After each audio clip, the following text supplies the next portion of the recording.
All right, welcome everybody to another week of Bible for Friends, where we're studying the book of Ecclesiastes with friends from all over, friends from Miami, friends from Tampa, friends from Orlando, and we're hopefully going to finish out chapter 7 today of the book of Ecclesiastes, and maybe start chapter 8, where we're going to be looking at more conclusions from the preacher.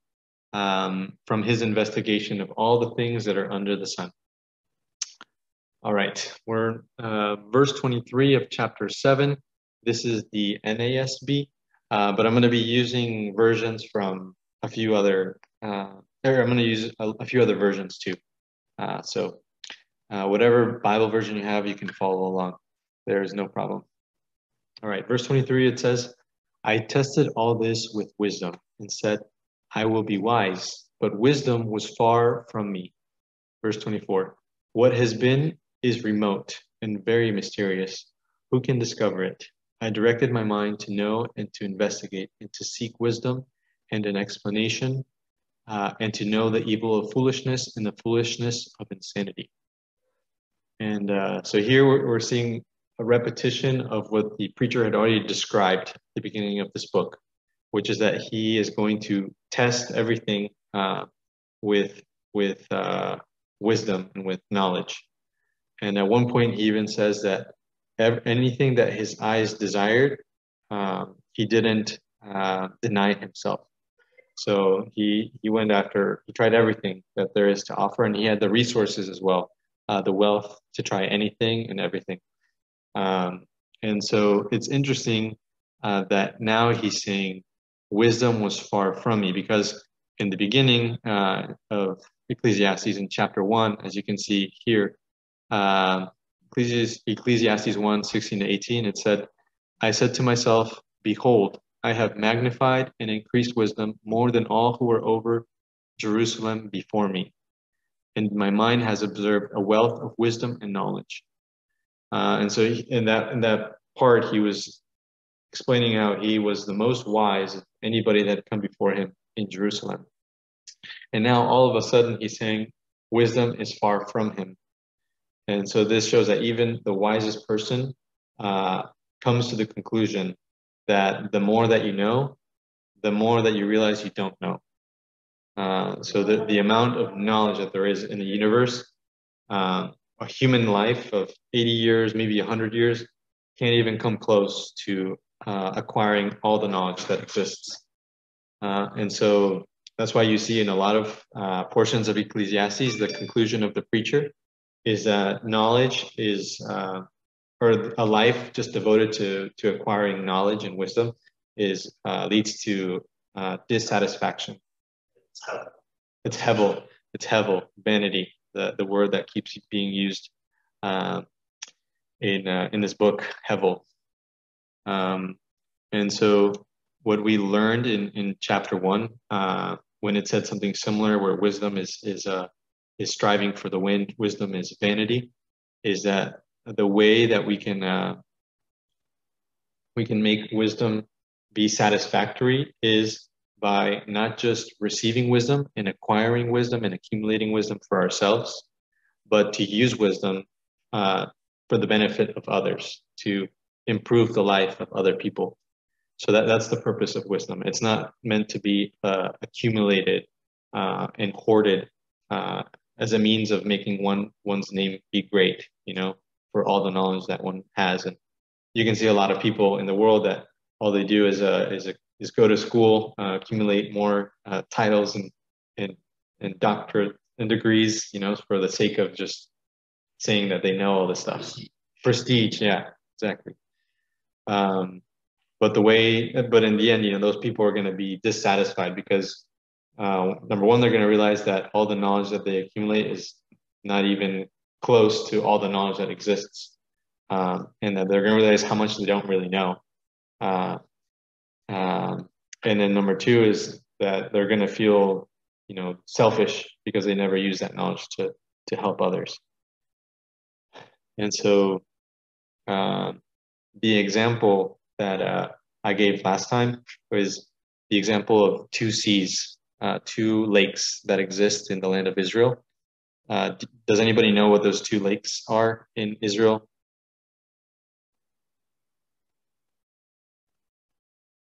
Fabio or Anthony? Because I think you guys might know. Dead Sea, Red Sea. Oh, okay. Spencer got one of them. Dead Sea, and the other one. The Red Sea. Galilee. Which sea? Red Sea. Red Sea. That's a good point. So there's a Red Sea. There's also the Mediterranean, and the Dead Sea and the Sea of Galilee. But only two of them are like proper or misnamed as seas. They're actually lakes because they're not part of the ocean. And that's the Sea of Galilee and the Dead Sea. Yeah, so Spencer, you got both of them. Nice. And also here we have my princess, my beautiful wife, and my amazing sister. Hello. What's up? We're here with Fabio and Anthony. There I am. Yeah, so get comfortable. You guys are actually on camera. I have the camera pointed that way. Oh, really? Hi, guys. Hey guys. Fabio! Wait, so he can see you right now? Yeah. All right. So as we were mentioning earlier, there's the two lakes, I guess is the better word for in Israel. Those are that's the Sea of Galilee and the Dead Sea. And they have the same river that flows into them. It's the Jordan River. So you have the same river, but the difference is that the Dead Sea does not flow any water out of it. The Sea of Galilee takes in the water from the river of Jordan, the Jordan River, and then it flows out. That same river flows out into the Dead Sea. And then that water just it becomes still water in the Dead Sea, and nothing flows out of it. So it just accumulates and it rots. And that's why it's called the Dead Sea, because there's no nutrients in that water. Everything just rots because the water is warm. It's warmed up by the sun. The salinity is very high. The salinity is really high. And so it doesn't have very much life. And that's analogous to human beings who just receive wisdom and knowledge in this case, but never let it flow out to share it with other people. Welcome, Lina and Pablo. I hope you guys have a safe trip back to Miami, and thank you for joining us. And so the key to not letting wisdom become something that ultimately is dissatisfying is to use it for the benefit of other people and not just to accumulate. Do you guys have any comments or questions with this portion of Ecclesiastes? Awesome. All right, we're going to continue with verse 26. Sorry. I also had another cross-reference, another portion of scripture that I wanted to connect to this, which is what it says in Proverbs 23:23. And Proverbs was a book that was written by Solomon, King Solomon, and Ecclesiastes was probably also written by Solomon, although it doesn't explicitly say, this is a book of Solomon. Proverbs, on the other hand, does say this is the Proverbs of Solomon, son of David. And so in Proverbs 23:23, it gives you a short little verse that says, "Buy truth and do not sell it. Get wisdom, instruction, and understanding." And so truth here refers to the word of God, because that's the context of Proverbs. It's the wisdom that comes from the word of God, from his instructions. And what it says here in Proverbs is that we should do anything possible within our means to acquire truth in such a way that we see it as something valuable, right? If you're at an auction and somebody offers you, I don't know, an antique car, a Ferrari, you're not gonna, offer, pennies. You're gonna offer the highest price that you can, so you can outbid other people. And it's a similar principle in life to truth. Is you want to do anything you can to acquire truth. And then once you have it, once you understand truth, you are not to sell it. You're not to treat it as a business. You're supposed to give it freely. And so that's the same principle that we were seeing before, that wisdom, if it's just, accumulated and not given, then it's just going to rot inside of you and it's going to be useless. And so this is also what Jesus taught in Matthew 8, I think. He says that the things that you receive freely, also freely give to others in reference to the good news of the gospel. Does that make sense? Nice. Any comments on that? Nice. Okay. Perfect. All right. This is a very interesting portion and is something that I'll probably go a little bit more in depth into, which is verse 26. And it says this: "And I discovered as bitter is more bitter than death, the woman whose heart is snares and nets, whose hands are chains. One who is pleasing to God will escape from her, but the sinner will be captured by her." So with this, I ask, how do you guys think that a trap works? How does a trap work? Well, it entices you in with something, right? And then once you're in the trap, then basically I don't want to say like seized, but you're exposed to them with like the negative effect that is going to, and that depends on what the trap's design is, of course. The consequence of that would vary, but yeah. Yeah, exactly. Yeah, it starts by luring you in. It makes the victim feel like there's no danger, that it's harmless. And once you get close enough, the trap reveals its true nature, which is to ensnare you and make you captive. And before you know it, you become caught, a victim. You get caught, and there's going to be consequences, which can vary. So here, the preacher, the author of this book, is giving a perspective on not having any limits to what woman or to your sexuality. This is a reference, of course, to a wayward woman, a strange woman, who is not your wife, as the Bible teaches, that you're not to have sexual relationships outside of marriage. This is referring to a woman whose heart is a snare and a net. And it's interesting because this is the same language that's used in Proverbs 5, which was written by Solomon, perhaps the same author of this book.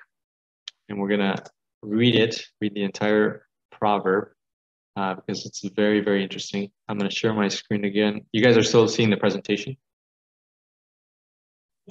Yes, sir. We are. Where I am. Perfect. Give me 1 second. I'm going to try to move it here. And let's see here. Oh, there it is. Sorry. New share screen. Oh, can you guys see it now? Yeah, we can. Okay, perfect. I'm going to ask Fabio if you could read from verse 1 to verse 14. I can see from verse 14 to 23. It's showing that on my screen. Oh, really? Yeah. Oh, okay. So I'm sharing that screen. I don't know why, but it opened up in two different screens. All right. How about now? There I could read from 1 to part of 11. Okay. I'll follow along and I'll scroll down as you get through it. Sweet. So, Oh no. my son, pay attention to my wisdom, incline your ear to my understanding, so that you may maintain this discretion and your lips may comply with knowledge. For the lips of an adulteress drip honey, and her speech is smoother than oil. But in the end she is bitter as wormwood, sharp as two-edged sword. Her feet go down to death. Her steps take hold of Sheol. She does not ponder the path of life. Her ways are unstable. She does not know it. Now then, my sons, listen to me, and do not turn away from the words of my mouth. Keep your way from her, and do not go near the door of her house. Otherwise you will give your vigor to others, and your years to the cruel one, and strangers will be filled with your strength, and your hard-earned possessions will go to the house of a foreigner, and you will groan in the end when your flesh and your body are consumed. And you say, how I hated instruction, and my heart disdainful rejected rebuke. I did not listen to the voice of my teachers, nor incline my ear to my instructors. I was almost in total ruin in the midst of the assembly of congregation. Thank you very much. Congregation. Perfect. So this first portion talks very similar language to what we saw in Ecclesiastes of a trap in the form of a woman who is a wayward woman, a woman who is obviously not a woman that fears God. And she's trying to entice you. It says that her speech, her lips drip honey, and her speech is smoother than oil. So it's the appearance of something harmless, something even pleasure that brings a lot of pleasure. But in the end, when the trap reveals its true nature, it's bitter as wormwood. It's the exact same language that is used in Ecclesiastes, that the consequences are a bitter death. And then it says, as sharp as a two-edged sword, her feet go down to death. Her steps take hold of Sheol, which is the Hebrew word for the idea of hell. And so the reason why the end of the steps of the woman who is a strange woman, whose hearts are a snare and a net, is that she's not the woman that God had prepared for you. And so he's going to lead you astray from God. And that's what happens to the author of the book of Ecclesiastes, which we're going to see in a second. He did not just have one stranger woman that led him away, but many, very many. We'll see the exact number in a little bit. But this is the same author of this proverb that already knew from the instruction of his father, because we see in verse 1 that it says, my son, pay attention to my wisdom. This was the instruction of King David, teaching Solomon, warning him about the dangers of a woman who's an adulterous woman, as it says in verse 3. But the opposite path to follow is what it says in verse 15. And Spencer, could you read verse 15 to verse 23? Yeah, 15 to 23. Drink water from your own cistern, fresh water from your own well. Should your springs overflow into the street, streams of water in the public squares, let them be yours alone and not for strangers with you. Let your fountain be blessed and rejoice in the life of your youth. Live like a loving doe. Like a living doe. And a graceful mountain goat. Let her breast satisfy you at all times. Be exhilarated always with her love. For why should you, my son, be exhilarated with an adulteress and embrace the breast of a foreigner? For the ways of everyone are before the eyes of the Lord, and he observes all his paths. His own wrongdoings will trap the wicked, and he will be held by the ropes of his sin. He will die for lack of instruction. In the greatness of his foolishness, he will go astray.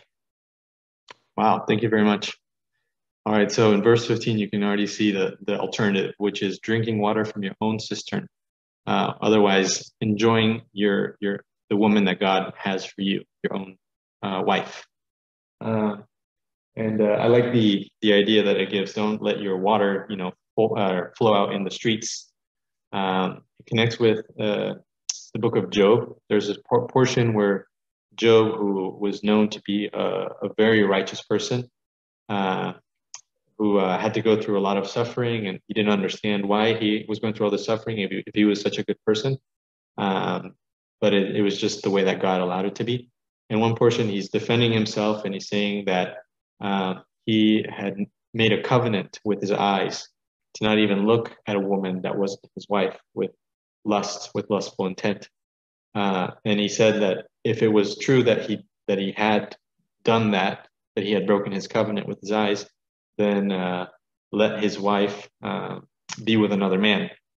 So the consequence of failing your covenant with your wife is that you might as well let your wife be with another man, because you're not taking care of your own purity.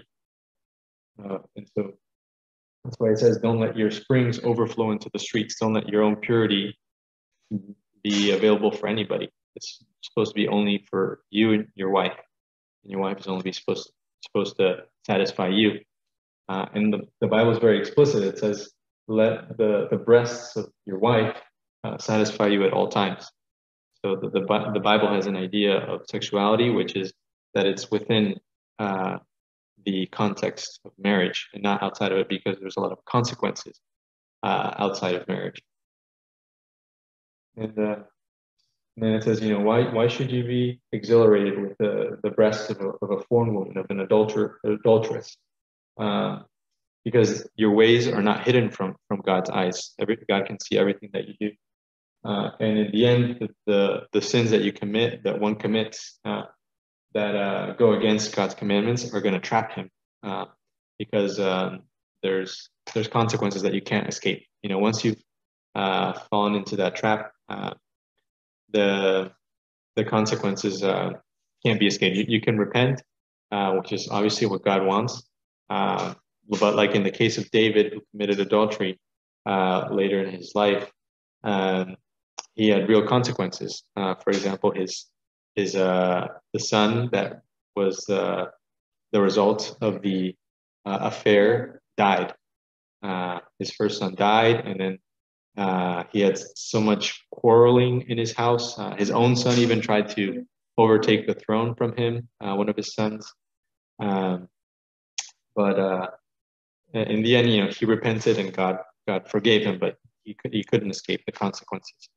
And so there's a lot of warnings in the Proverbs and the Psalms and in God's instructions about maintaining your sexuality pure and undefiled, and that it's only reserved for marriage, where you can enjoy, until you drop, until you're.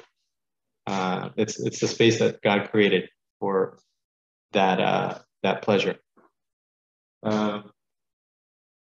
Do you guys have any comments or questions about this proverb? Anything interesting or confusing? Anybody on Zoom? Pablo and Lena raise their hands. You can go right ahead. I have a nice, very comment that I just realized when you guys were reading, as the contrast of what fornication does, what fornication does to you, and he actually keep talking in some just sexual, how do you say, the verbiage, right? So the contrast is like God. It seems like God wants you to enjoy. He does not. He only said right there that don't be with this adulterous woman, but he'll say enjoy your wife. So that I think was really interesting, because God even talking as well. I mean, the word is talking about, the preacher is talking in kind of like a sexual way, but like a healthy sexual way. That for me was really interesting. Yeah, totally. Yeah, it's not that God doesn't wants us to have a life that's full of limits and of burdens of not being able to live that part of our life or sexuality, but He wants us to enjoy it within a safe environment, an environment where it's not going to be a trap. And that's the design. That's the way he designed it since the beginning. So yeah, very, very interesting. I like that comment. Thank you. We're going to go back to Ecclesiastes, but if anybody else in the meantime has any additional questions or comments that I missed, go right ahead. Are you guys seeing the presentation yet or not yet? On Zoom? Sorry, did not hear you on that. What did you say? Are you seeing the presentation? Oh, yes, I am. Okay. We are. Perfect. All right. So we are going on to verse 27. I'm just going to pull up this. It says, look, says the teacher, this is what I have discovered, adding one thing to another to discover the scheme of things. While I was still searching but not finding, I found one upright man among 1,000, but not one upright woman among them all. This only have I found. God created mankind upright, but they have gone in search of many schemes. All right, so here it's interesting because in 28 it says that he was searching but not finding. He found one upright man among 1,000, but he didn't find any upright woman among them all. And if it's parallel to the 1,000 men that he searched, it could be referring to the 1,000 women, which would line up with Solomon being the author of this book, because according to 1 Kings 11, verses 3 to 4, Solomon had 1,000 women in his life. It says he had 700 wives of royal birth and 300 concubines, which is just mind-boggling, of course, but the Bible describes him as being a very wealthy individual, and so he had the means to support that many wives and concubines. And for each of those wives that he had, who were not wives that worshipped God, they worshipped false gods, other gods, he would build them a temple for their gods. And so you can see the result of the woman whose heart was a snare and a trap for Solomon in his life. It says that his wives led him astray. Verse 4, as Solomon grew old, his wives turned his heart after other gods, and his heart was not fully devoted to the Lord, his God, as the heart of David, his father, had been. And so Solomon also suffered a lot of consequences, and perhaps now he's reflecting on those consequences. And one of them being that he did not find one single upright woman because he searched in all the wrong places. He was looking, like any king in those ages, they would marry for political reasons. They would marry with the princes of other kingdoms so that they could have peace, but at the cost of not finding an upright woman and at the cost of his heart being led astray from God. So that's what happened to Solomon. Baby, you have your hand raised? Yeah, I want to say that it's like to Proverbs 31. Proverbs 31 says, you're hidden behind the there you are. Yeah, you remember Proverbs 31? That's the one say that it's the same story. It's hard to find a good woman. Yes, exactly. In Proverbs 31, which is the last proverb in the book of Proverbs, written by Solomon, there's a line that says that a woman who is a virtuous woman is like finding a rare precious stone that's very hard to find. Who shall find a good woman? And so when you find a good woman, put a ring on it. And that was the consejo? That was the advice. Yeah, and that was the advice for Solomon's mom. Yeah. Yeah, Solomon don't follow that words. Mm-hmm. Exactly. Yeah, his mom was the one who dedicated that instruction to Solomon, Proverbs 31. But obviously he didn't listen, and so there was consequences. And he's repeating her words. Yeah, he's repeating. In which part, baby? In verse 28, 29.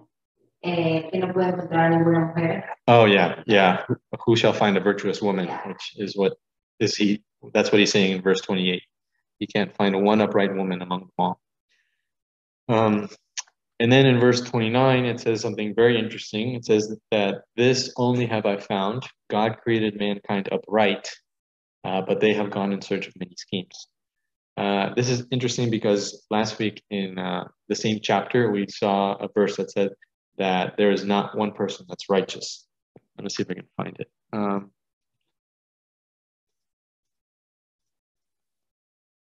Let's see. Yeah, verse 20, it says, "Indeed, there is not a righteous person on earth who always does good and does not ever sin." And now all of a sudden, verse 29, he's saying that God created mankind upright or righteous. This is a contradiction. You know, it doesn't line up.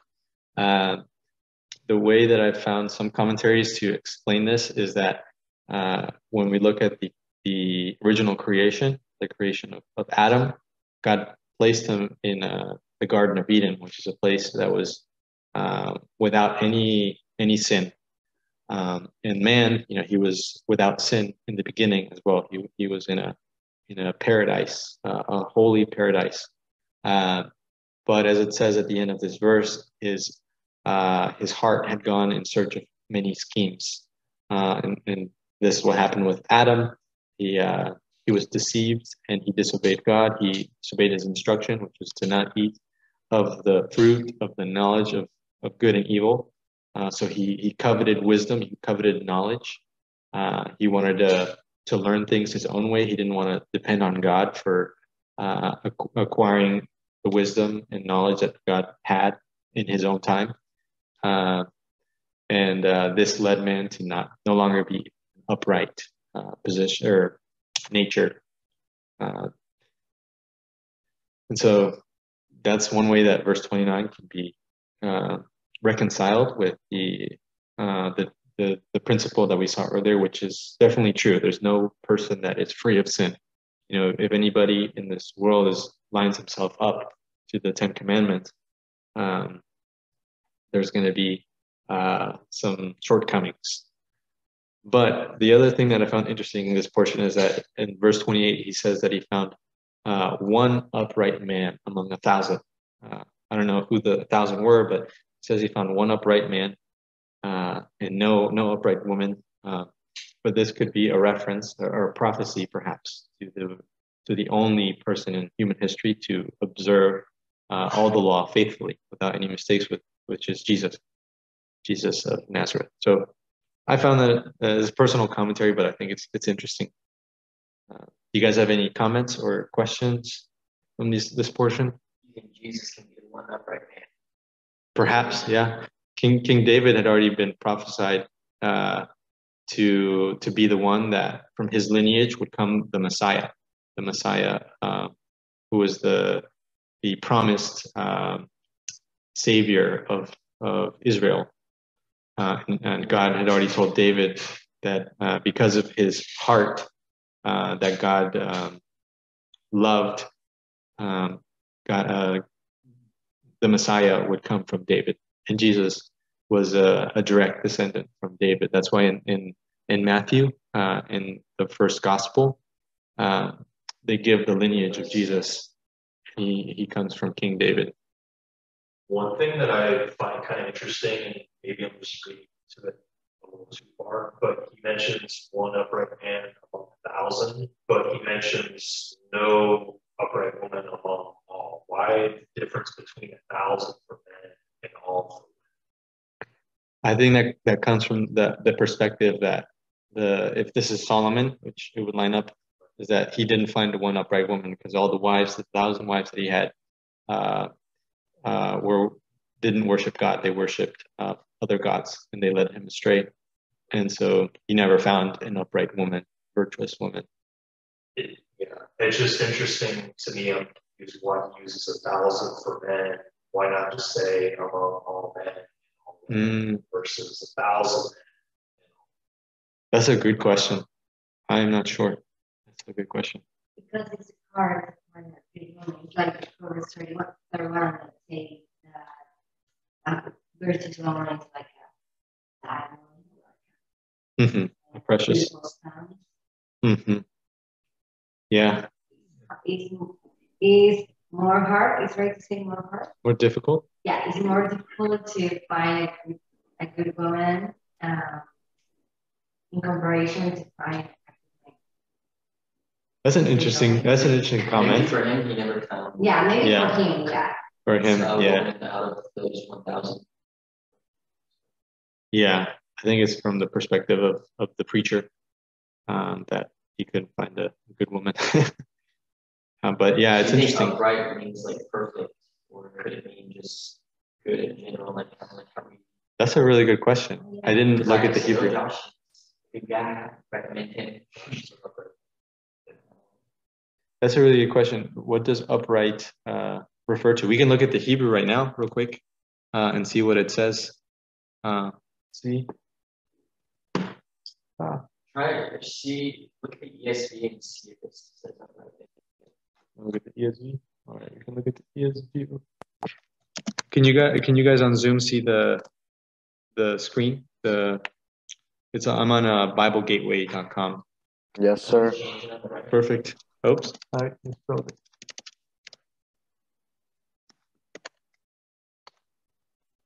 $28, right? Oh, I spelled it wrong. Okay, whoops. There we go. And you said ESV or ESV? Oops.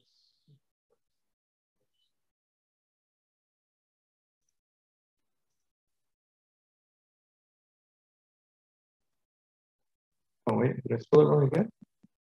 Yes. Oh. Oh gosh. That's in Spanish, but we'll try it. Oh yeah. One man, 1,000 I found, but a woman. Oh, it doesn't even say upright. Yeah. One man, 1,000. All of these. I'm gonna try. Yeah. I think ESV is a better translation. I'm gonna try one more, which is Bible Hub. It also can be the Hebrew, the original. So we go to Ecclesiastes 7. Ecclesiastes 7:28. It says this way it's kind of hard to read it. Go back to parallel. There we go. It says, while my soul was still searching, but I'm finding among 1,000, I have found one upright man. So upright man Hebrew is the word Adam. Oh, so he found one Adam among 1,000. So yeah, I guess it doesn't say upright man. That's very interesting. And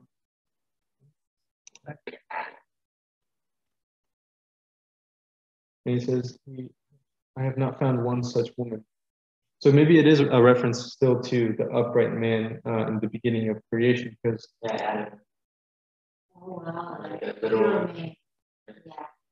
only this have I found. I didn't discover that God had made men upright. So here it does have a word. Adam would be upright. So in the next verse it says uses the word yashar for upright, which means straight or right. So there's one man who was straight among 1,000. Or man was created in this way. He was at the beginning he was straight, and then he became crooked. So very interesting. Good question. All right, can you guys still see the presentation screen, the slides now on Zoom? Perfect. Okay. All right. Let's go on to chapter 8. Let's see. I need to find my mouse. There we go. All right, chapter 8. Usually that you for that slide before too. So yeah, I've been jumping around with the versions. All right. It says in Ecclesiastes chapter 8, verse 1, who is like the wise person and who knows the meaning of a matter? Person's wisdom illuminates his face and makes his stern face brighten up. I say, keep the command of the king because of the oath before God. Do not be in a hurry to leave him, not join in an evil matter, for he will do whatever he pleases. Since the word of the king is authoritative, who will say to him, what are you doing?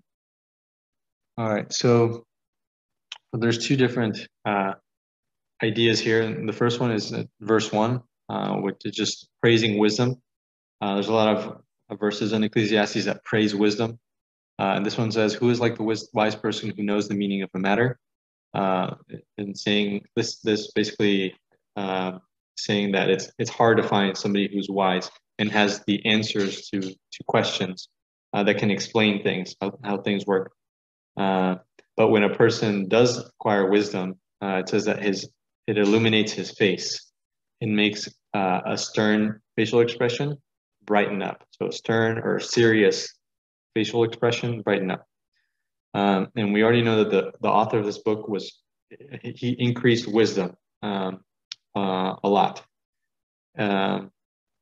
But the thing here is that it's referring to the illumination of a face in specific, and there are specific points in the Bible that, or events, I should say, there are specific events where a person does have his face literally shining in the Bible. There's 3 specific people that I found.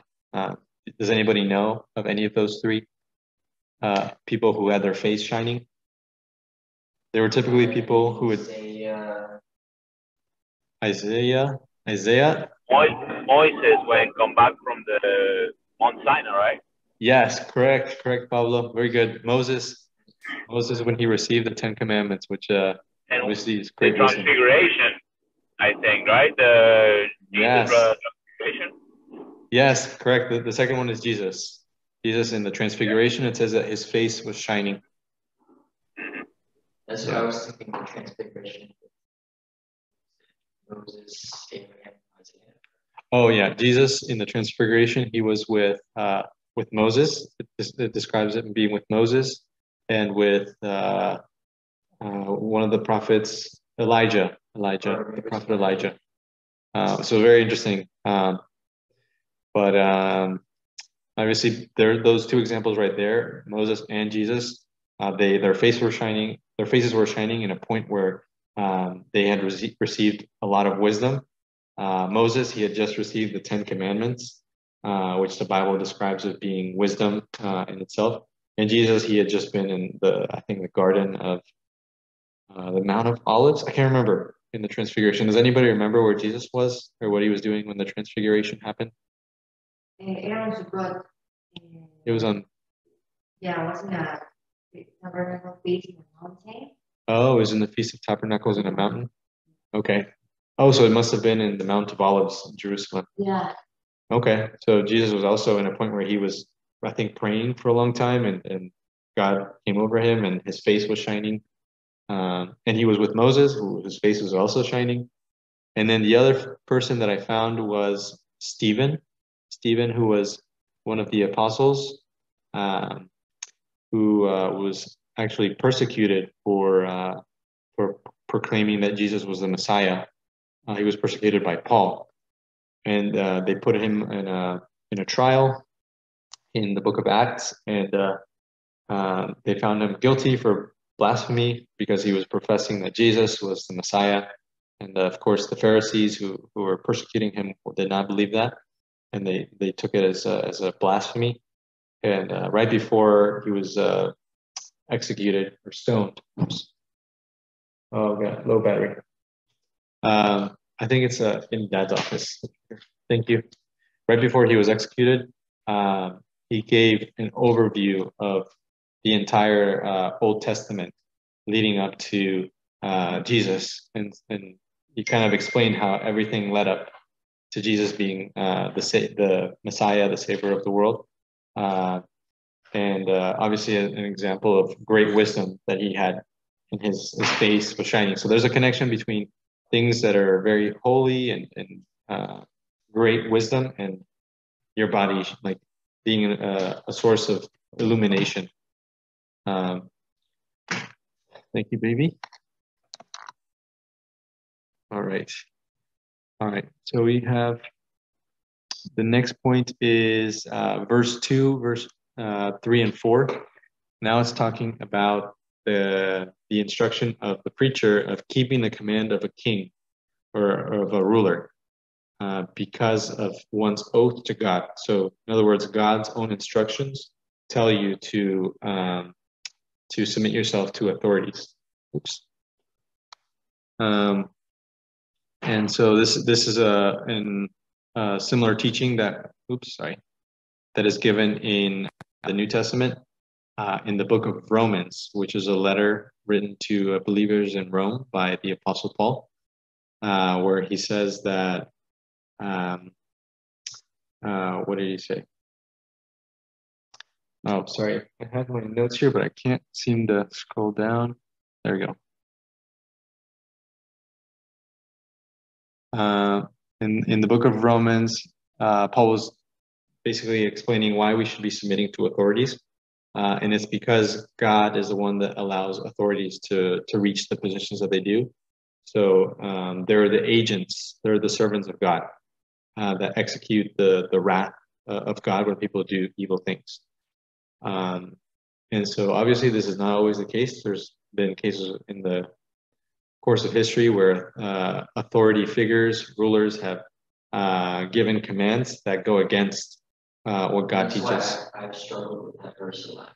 Yeah, it's one that is very tough to balance by Christians, because there's going to be points where a ruler, maybe even somebody at work, might give us a commandment that goes against what the commandments of God are. And so obviously, when a ruler gives you a commandment that goes against the command of God, you follow the commandment of God first. And that's the example we have in a lot of cases in the Bible, like in the book of Daniel.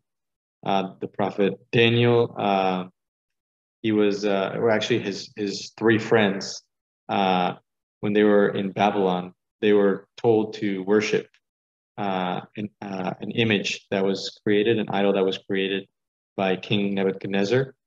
And they obviously refused because, Shadrach, Meshach, and Abednego. Those were their Babylonian names. They had Hebrew names, of course, but they refused to worship, and they were persecuted because of that. Obviously, a king is his wrath sometimes might not be aligned with the wrath of God. So they were being persecuted for something that would please God. That not have any other gods before me. Don't worship anything that's in the heavens or on earth or in the sea below the earth. So they were thrown into a fiery furnace. But in this case, God used that event so that he could reach the hardened heart of King Nebuchadnezzar, and they survived in the fire.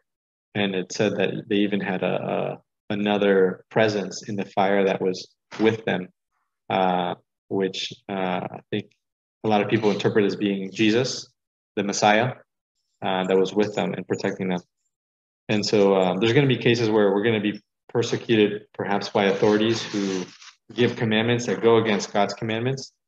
And in those cases, the instruction is to always follow God first. Do not have any other gods before God. But that's the extreme case. In general, a king or a ruler is put in that position because God allows it. And he's going to give you commands either that are neutral, they don't have anything to do with God, or that perhaps they do confirm a commandment of God. And in those cases, God says that we should observe those commandments. And even Jesus said that we should give unto Caesar what is Caesar's, and unto God what is God's. And so taxes, for example, it's something that the Bible doesn't say, you shall not pay taxes. It doesn't say anything against that. So, give to Caesar what is Caesar's, give to a ruler what is the ruler's, and follow God above all things. But obviously, this comes with consequences in the case of a ruler who's not submitting to God. You guys have any comments or questions with this verse? Anybody on Zoom?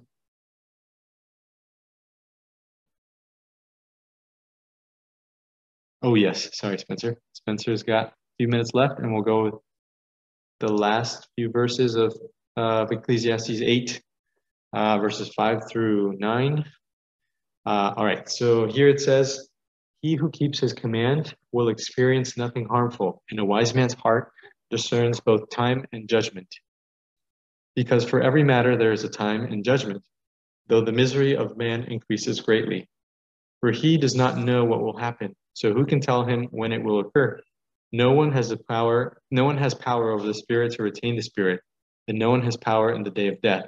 There's no release from that war, and wickedness will not deliver those who are given to it. All this I have seen and applied my heart to every work that is done under the sun. There is a time in which one man rules over another to his own hurt." All right, so verse 5, it says, "He who keeps his command will experience nothing harmful." What command do you think he's referring to here? Are you referring to a king's command or to God's command? That's a good question. It's a good question. So What's that, Pablo? I'm sorry. I thought it maybe referring to the second death. No, not necessarily to this day of being, but more like the second death, the day of judgment. Oh yeah, in verse 6, where it says, "Because for every matter there's a time and judgment." No, I'm sorry. I'm driving. I cannot read. Gotcha. Sorry. No worries. No, he was talking about the consequences that he will not the consequences not gonna be like bad for them. Let me see. Sorry. Oh yeah, it's. Oh, go ahead. Where it says, "For he does not know what will happen, so who can tell him when it will occur? No one has power over the spirit to retain the spirit, and no one has power in the day of death." Yeah. Yeah, I think that in the verse before, I think it was talking about that. That's what I thought. I don't know.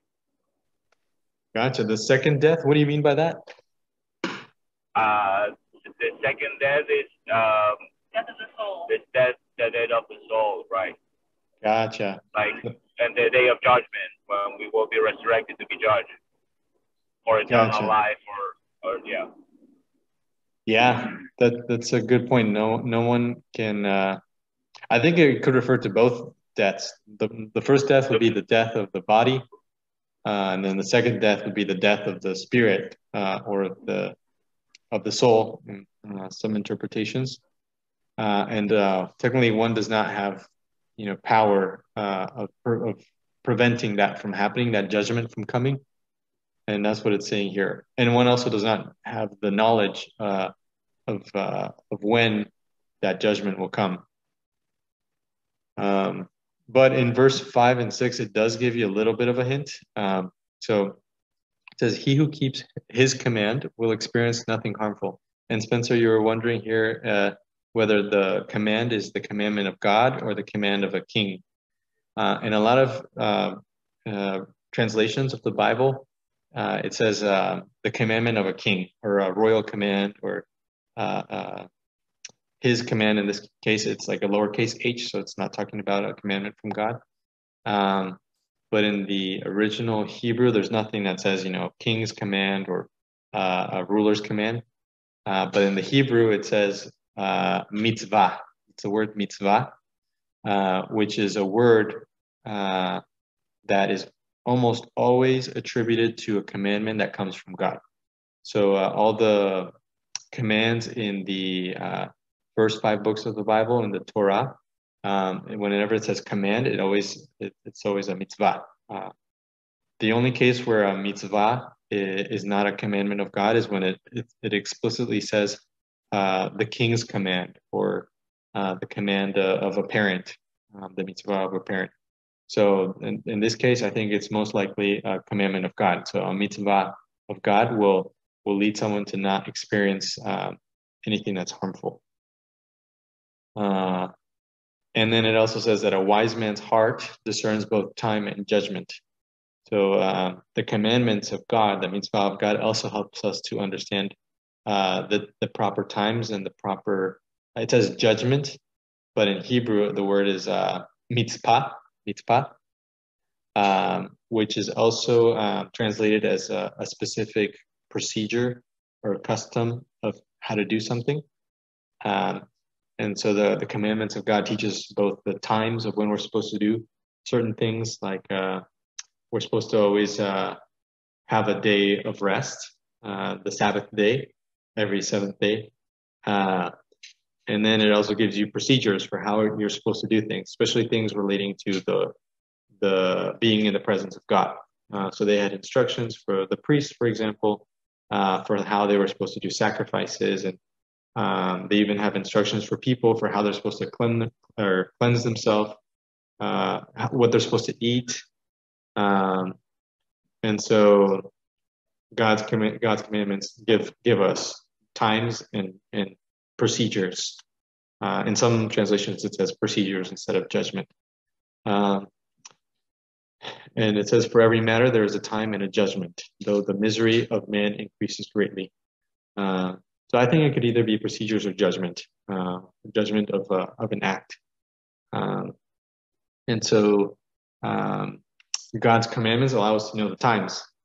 And perhaps within his commandments, within his Torah, are the instructions, or the times, I should say, for what's going to happen after our bodies pass away. And so that will, actually, no, that's not what I wanted to say.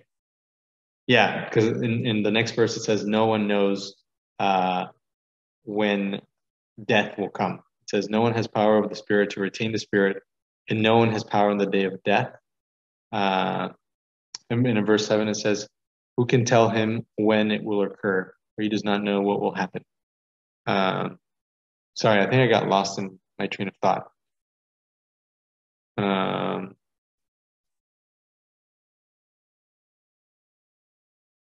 For he does not know what will happen, so who can tell him when it will occur? No one has power over the spirit to retain the spirit, and no one has power in the day of death. All right, I think the point that we can simply take away from this is that nobody can control when his day is going to come, the day of death, his last day. Nobody can know when it's going to come, and nobody can control or extend his life more when his time has come. And it says that there's no release from that war. In other words, the war between life and death. And then it says, wickedness will not deliver those who are given to it. So one who oppresses his neighbor for the purpose of extending his life won't be able to extend his life through evil deeds. And that's something that we'll see next week in the next portion of chapter 8. It says that people who are evil, they try to extend their lives by oppressing others and taking advantage and exploiting other people. But nobody can extend or decrease his life. Everything happens in the time that God has ordained. What's that?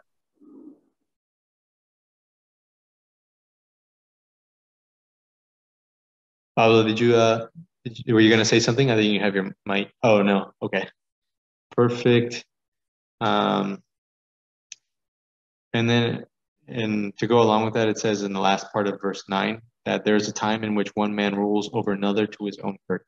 So in Hebrew, the word for ruling over is the word of being a master, or like domineering over somebody.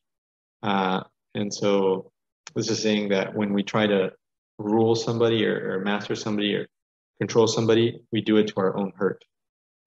So because we're bringing judgment to ourselves in the day of judgment that's going to come. That is the last portion of Ecclesiastes. We are over an hour. Thank you so much for this time. We're going to close out in prayer, and we'll see you guys next week.